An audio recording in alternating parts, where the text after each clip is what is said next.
make us say no to Galamsey. Now so what me so no to Galamsey. The president knows about Galamsey. A hashtag Adibia or say a Kosopa because every be a betray someone but it say you see Galamsey Kosopa Ghana.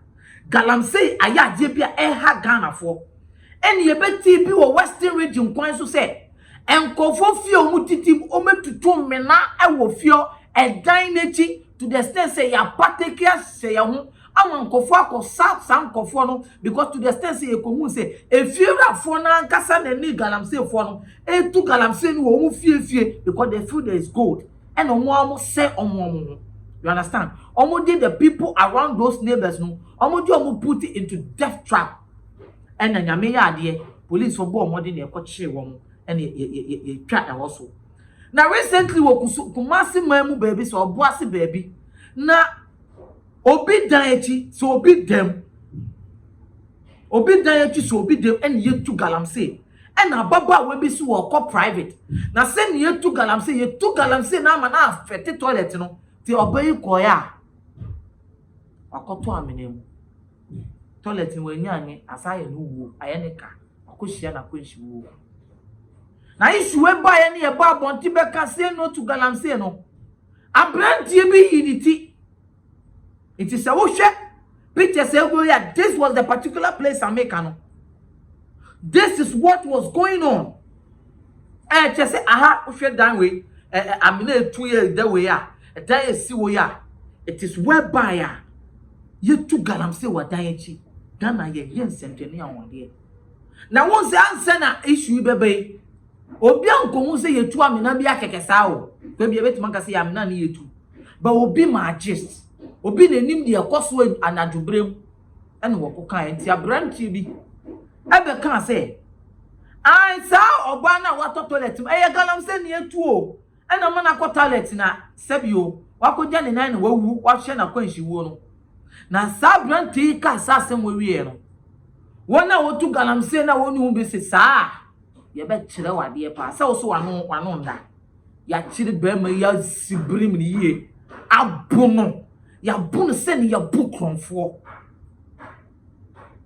ya brutalize this guy this man ya bunu krama na supoesi he has gone through a lot of trauma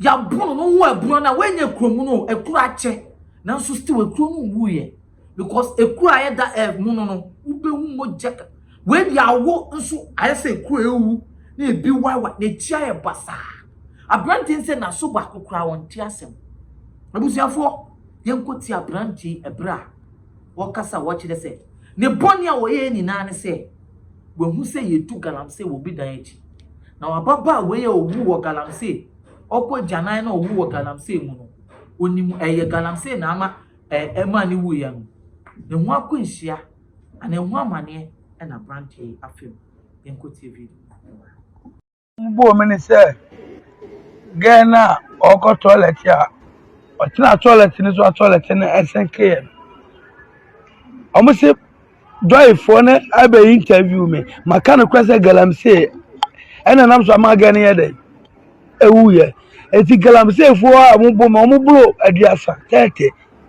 minim bi edin ba minim bi din. I was beaten because I granted an interview to JoyNews about the lady who sank in a pit dug by illegal miners. About 30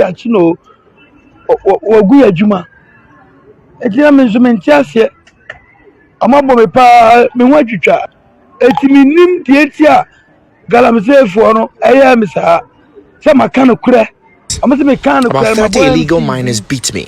I can identify some. They caught me around 5 p.m. and released me at 9 p.m. I'm say MCE na dey say small scale man and Galamsey aba. When I mentioned the MCE name, like this issue need to know. I know omo bo me say no, omo bo me say maso na emoja kura 50. Say me no di komo e maso e di etikasa. But we dey dey bo ha kura mente.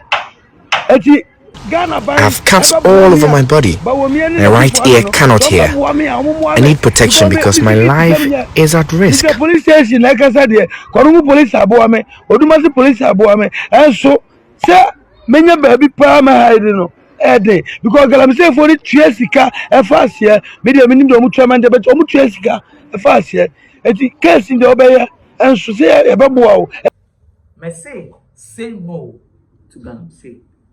It should be something that we should be concerned about. Look at Obi Bema.